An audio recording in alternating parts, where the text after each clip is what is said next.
Welcome to the Autonomic Healing Podcast. I'm Tom Pells.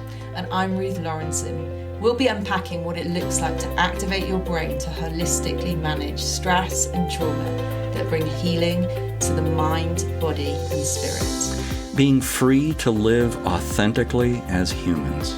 Thank you for joining us. Let's get this conversation started. Good morning, Tom. Good morning, Ruth. We're in this series. I always like repeating it just in case there's a listener that comes in on this episode. But we are looking at the ABCs of thriving, and we are on the letter Q, which is an unusual letter. Not a lot of words with it. I'm looking forward to Z. But let's start with Q. Yes.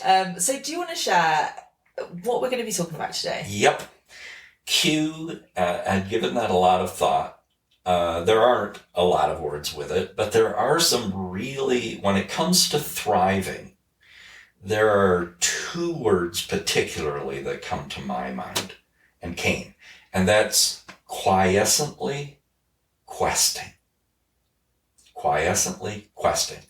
Quiescent is a word that has some negative associations like dormant, bored, quiescent, moribund. But quiescent itself simply means calm, at rest. And if you've ever been frantic, at rest is lovely. And trying to get there. Yeah. There are many things that human beings throughout the millennia have developed to try to calm the mind, to calm the body, from breathing to meditation, to just being present with the body, observing it, to taking yourself to a very calm place, a park or by a lake or something like that. All sorts of things that we can do that way. Homeostasis is that. It's calm. It's a sense of well-being. It's a stable, steady state amidst the dynamic disequilibrium. So quiescent is very much about homeostasis. And the reason that I like to talk about quiescently questing is because when you combine the idea of quiescent, a calm, and it's, in our earlier conversation, before the conversation, you had mentioned about it's similar to poised for possibility. Which was our last episode. Our last episode, but it's the deeper level beneath it, technically, from the paradigms.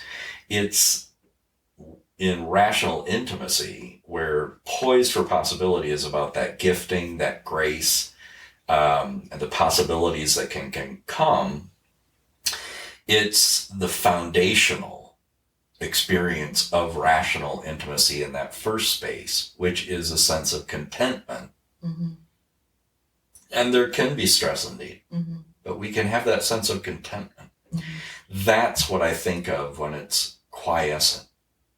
Yeah, things can be in an uproar, but me and my space, I'm composed. Yeah. And calm and have a sense of well-being. Not in the sympathetic with flight or fight. Experiencing stress and need, but quiescent, calm, repose.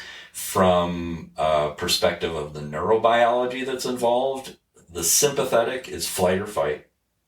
Parasympathetic is rest, recover, relax. Quiescent. That's the parasympathetic. And then the instrumentality of the enteric nervous system, survive and thrive. And so the thrive in the enteric paired up with the parasympathetic, quiescent, rest, recover, relax, calm,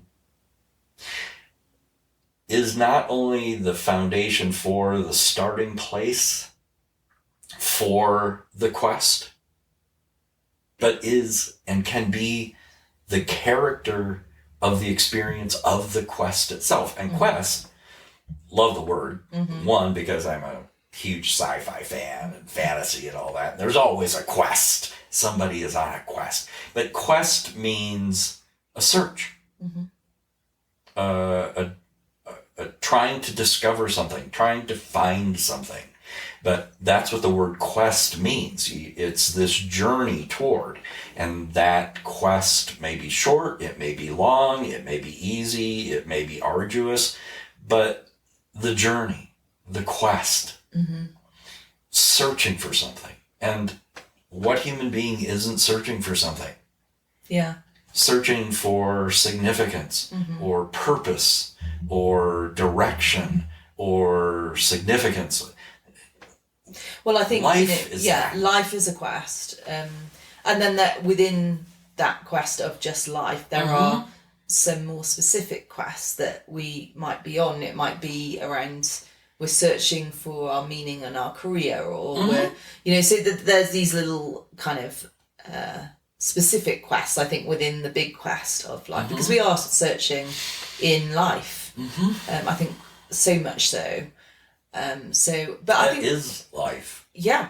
And what I'm hearing is that what we're talking about here in thriving is if the quest, if the search, if that is coming out of a place of rest, then that is thriving. Yes. And so often, I guess the reason why we need to bring it up is because so often the search is like it's not coming out of that place. It's coming out of a driven place. I mean, even recently, Tom, we've brought this up a few times, but I'm studying my study area is sustainability, and one of the words that is coined in that space, which I don't like, is purpose-driven leaders. And I'm just like, yeah, great purpose, but the driven word, right? That is not what we're describing here. That's like a human effort, a muscling up, trying to find something out of a place of fight and flight, rather than this. Yep. So I think that's really important to kind of really see the difference. And like you mentioned, it's different from poised. Poised is when we use, because I said to you, it seems a bit similar to poised, but it's like as a deeper level of poised. It's what allows poised to exist, yes, and to experience. Yeah. Earlier in our pre-conversation, you had an association with a seed. Yes. Go ahead. Yeah, like as soon as you talked to me about it and you mentioned that word dormant, sometimes people see it as a bad thing, and dormant. But I was reminded of seeds and how a seed that is planted in a ground, if that ground is frozen, the seed can't grow, but it doesn't die. No, and so all that life is still there. Yeah, so that's an amazing thing about a seed. I mean, you could literally put a tiny, tiny black seed on your hand, and that seed has this it's full of this budding life that has this huge potential to grow into something, but it's alive. It's and like seeds are alive. Quiescent. It is in that quiescent state. Yeah, so with a seed in a frozen ground, it's there. It's just kind of, it's not dead, but it's absolutely alive, and it's just quiescently waiting for the right environment to come about, and then which is the quest. Yes. But it's not. It's the seed's not in fight or flight or anything. It's just there, alive. So actually, even the word dormant, because that's what triggered that thought for me. Because that's what they would say about the seed. It's in a dormant state, but it's still alive, and it's still, as soon as the environment is conducive, it will kick into. I mean, I'm not an expert on seeds or anything, but it will kick into its growing and becoming the thing that it's needed to be. Yeah. Yes. Think of this for the word dormant. Okay. When a bear is in hibernation, it's not dead. It's in a dormant state. Mm-hmm. It's in deep rest and relaxation. Go into the cave and poke it, and you'll know just how much life there is there. It's just at rest. Yeah, so I wonder whether this is, because there's obviously a general state, right, that we're talking about, of like, it's generally important to have a quiescent state, a restful state, to be operating a center. That's our center, right? Composed. That's the place that we want to be able to, if we can get that foundation, then we can be poised, then we can be adventuring, then we can be. Yeah, and it'll be healthy. But then I wonder also, Tom, whether there's a quiescent season, like the hibernation, like the seed, right, where maybe there's times in our lives where it appears as though nothing's happening, as though it is dormant. But that is something happening. Exactly. But that's what I'm saying. That's the paradigm shift. There is something happening here. But the point is that there are seasons like that where it's like the ground is frozen. What's happening is that life is still happening, right, in that season. Yes. But or there's a hibernation season where it appears like things are slow, but it's not to say things aren't happening. But that's an important season, I think, to embrace too, because there's a reason for that season. Yes. And there's a reason that it occurs throughout nature. Nature. Mm-hmm. We're just not smart enough to do it and build it into our daily lives or moment by moment. Yeah. And so I think that even if, do you think that's true, that there can be a season of, like, so there is obviously an ongoing, we're talking about something that if we can access in our everyday life, operating out of that restful place to quest, to adventure, to search, that is what we're going for. But as well as that, there might be times of our lives where it feels like things are more quiescent in the dormant sense, and yet just to know that, it's okay, life is happening, that hasn't changed, and as soon as the right conditions come my way, it will all kick in. So that kind of makes me a different expression. Yes, and that makes me feel, I don't know, like, I think it takes away the striving nature of trying to make something work when the drivenness. I think, we've talked about kairos before, and that's very much related to this. Yeah, just share a little bit about kairos, because this is what we're talking about, because I think, and I've had times in my life where I'm like, you're trying to make something happen and it's just not happening, right? And then what I've said to myself is, this is not kairos, so let's just stop for a minute. Let's allow myself to be in the frozen ground for a little bit longer, because when kairos happens and the sun comes out or the ground changes or whatever the conditions are, I'll know it, and then there will be an expression that will be easy, it will flow. It won't necessarily be easy, but it'll be obvious. Yeah. Yes. So go on. For those who haven't listened to some of the earlier episodes where I've talked about time, and time is critical, and what to do with time and how to experience time. In the ancient Greeks, there were two different words for time. One was chronos, and we are so driven by chronos. A chronometer is something that measures time. A chronograph was a watch. And even the word watch communicates chronos. Watch. What does my watch say as I'm measuring time and seeing it slip away or not enough of it or whatever? And chronos was simply time as we measure it. That could be a calendar or a clock or whatever. So it was time as being measured, as elapsing.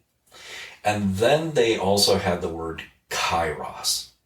And kairos is the propitious moment. It's the moment when things are in place, everything is available so that something can happen. Mm-hmm. And if all those things are not in place, something can't happen. We can try and make them happen, but we don't have all the ingredients. We don't have what is available to us isn't present, or some of it is, but there's these other things that are not. And kairos is when everything is present. And two things with kairos. One is, if you try to accomplish something, you try to make something happen, you try to create something, and all that is necessary for that to occur is not present, you're going to fail. Mm-hmm. You can't succeed at it. You can make a go at it, and you can make something happen, but if it's not the kairos for it, it's not going to come to completion. That fullness of expression, that's an aspect of kairos. And being able to discern, is this the kairos for what I would like to experience and see happen? Mm-hmm. The other way to think about kairos is that it is always kairos for something. Mm-hmm. Mm-hmm. This moment is a kairos for something. Everything is in place for what the kairos is about. What is this moment for? What is this time? What is this the propitious moment for? And so I can be looking at kairos and thinking about time from those two different perspectives, not just chronos, but the two different perspectives of kairos, which is it the kairos for what I would like to do? Mm-hmm. But also the second perspective is, what time is it? Yeah. What is this the propitious moment for? Mm-hmm. Everything's in place because that's life. Yeah. And that's thriving. I've also heard, when I read up on it once, I remember reading it like it was likened to harvest time. Yeah. So it's you can't that would be an example. Yeah, you can't force the harvest time. The harvest time comes when the harvest time comes. And so and when I guess the analogy would be, and that's interesting because of the seed thing, but I guess the analogy is, you're not going to act as though it's harvest time when you've just planted the seed, that's ridiculous, right? So when it's not kairos, harvest time kairos, then if you're acting as though it is harvest time kairos, then that is going to be futile. Right. You're going to waste a lot of energy. But then the other flip side of that, when you know that it's not harvest time kairos for the thing that you're dreaming about or you're wanting, I guess instead of wasting your energy trying to believe it's harvest time kairos, then to have that other second approach to go, well, what time is it then? Yes. What time is this for? This may be the kairos for nurturing. Mm-hmm. This may be the kairos for planting. Mm-hmm. Because it's always time for something. What is it the time for? And how this relates to quiescently questing is, it is a time, always a time for quiescent. Mm-hmm. Quiescent is that place in the parasympathetic, in the recover, rest, digest. And that coupled with the enteric nervous system of survive and thrive. It's quiescently questing is about the search, the discovery, the journey, but it's doing it from the body, mind, and spirit position of calm, of well-being, of repose. Mm-hmm. An example of that would be like in martial arts. Mm-hmm. The master who is just the other person's just throwing their fists and kicking and things like that. They're just blocking. And it's just happening. Yeah. Coming from that place of composure or repose. Being productive because you're not frantically trying to figure something out, that sort of thing, but you're allowing out of that place of quiescence, discernment, decision making, problem solving, but it's not it's a, okay, let's do this. Mm-hmm. Yes. And we talked earlier a little bit as well about just centering and, another expression for it. Yeah, I think it's a helpful way for some people to see it. Mm-hmm. And I think, without a center in life, Mm-hmm. whether that is a sense of rest and well-being, whether that is a center relationally, whether that, a center is a rootedness. It's a place to come from. Yeah.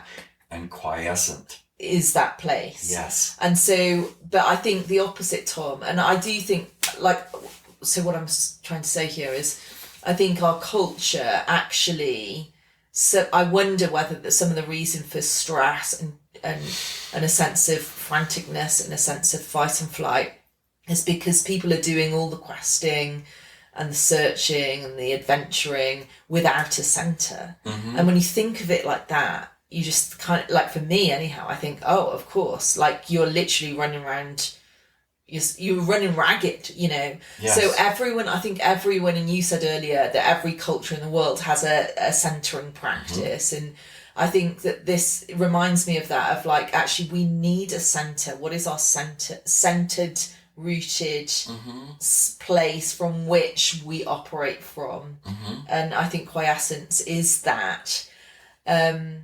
And I think, from where and you said earlier as well, there's all sorts of practices that will help you center yourself. Mm-hmm. What we do here is autonomic homeostasis activation, which is a way in which, if you've listened to any of our podcasts, all of this is coming from our discoveries with what we're doing with the autonomic nervous system, how we're activating the brain, how we're engaging with interoception.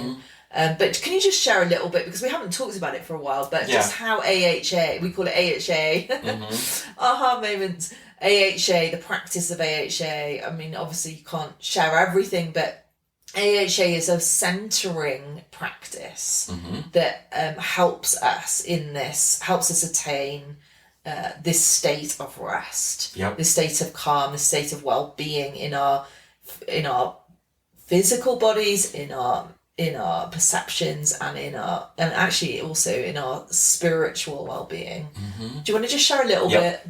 So homeostasis, and go back and listen to some of the early podcasts, particularly the one about AHA. Homeostasis is life. And that's what we've been talking about. Mm-hmm. How we experience life, how life finds its expression, is within a dynamic disequilibrium. There is a stable and steady state possible. Life functions that way. Nature itself functions that way unless things disturb it, particularly humans and our activity. But otherwise it gets on. And there can be disruptions, but then there's a return to homeostasis, and even the disruptions themselves can be a part of homeostasis. Think of the islands that are in the ocean that came from volcanic eruptions. Yeah. Bringing that material from deep beneath the waves to where it can connect with sunlight and oxygen, and then that's a place, a cradle for new life. Mm-hmm. It's a disruption, something volcanic. But from that, who doesn't want to go to Hawaii and experience paradise? Where did that begin? There you go. That's such a great way of seeing it. Yeah. Yeah, and that's homeostasis. But what AHA allows for is, by way of the enteric nervous system, an initiation or an activation of homeostasis, where the brain says, can I just perform a natural function and bring everything back into homeostasis optimally where things are functioning optimally the way they're intended to be. It's natural to be. And at the end of an AHA session, except for the 1 or 2 out of 100 who won't cooperate and interfere with their brain, their sense is that related to stress, anxiety, depression, anger, no matter how high they were, they're all 0 at the end of that session. But what I discovered is that for that initiation of homeostasis in the enteric nervous system, survive and thrive, and this is about thriving, that we can initiate it very simply, like a 6-year-old child can do it. But if it's not connected to interoception, which is our sensory awareness of the body itself and what is happening, answering the question, how do I feel, is a sensory experience of interoception that informs the mind, but is a sensory awareness. And it's one of those 21 human senses, I think the one most pivotal sensory experience. And when you combine those in a gradual, natural process, quiescence occurs. That sense of well-being, vitality, recovery, relaxation, calm. And from that place, then we can quest. And in that space, it's beneficial to quest. We can quest, we can search, try to discover out of that tsunami of stress, which is stress and need. And that initiates the quest. And then though we continue to quest with distress and discontent, and then we avoid and isolate from each other and from what's actually happening. And then we get into the resistance, defiance, anger, and not being assertive. And people quest that way. That's the driven. And then we just want to feel good. And that's part of the quest. But just feeling good and being self-gratified is not a solution. It just makes us feel better on the quest, but we're harming ourselves and others because it's not productive. Then we experience shame and guilt and fear and self-condemnation and failure and all sorts of blaming and all sorts of things happen like that on the quest. And then we're back to the pseudo-normal of this is what it is to quest. No, it doesn't have to be that. It can be from that rational intimacy where there's this quiescently questing. We have a sense of recovery of the parasympathetic, the recover, rest, relax, and we can be that in that space and out of that space, questing. And then we experience with that the purpose and the poise and the possibilities and the gifting, and all of that occurs. And from there, then we engage and connect, and we're influential, and we're a part of relationships and people and discovery. And then there's devotion, and that is about loyalty, commitment, faithfulness to a cause or a person, which can include ourselves and a cause. And then out of that, we can envision a different way on this quest. And where can we go? How can we go there? How can it be successful? And we can envision that rather than just fantasizing about, oh, wouldn't that be so lovely? No, we can envision how to pursue further this quest. And then we live that out and we enjoy the journey. We are quiescently questing. And then there is that wonderful commendation. And we experience that sense of, well done. This is, yes. And then that is so motivating to continue this quest. But the whole point is that the source of it, the initiation and the character of that, and the nature of the doing of it is quiescent. That calm, that repose, that vitality, that life. So good, Tom. And Quiescently questing. Yeah, and I think, when you just listening to that overview, when you think about, you started this conversation with it can be seen as bad, as dormant. There's nothing dormant about that. There's something so life-giving, so full of life, but done in a healthy, enriching, secure way, and that's what we're talking about with this topic. All the way back to the A. Accept adversity.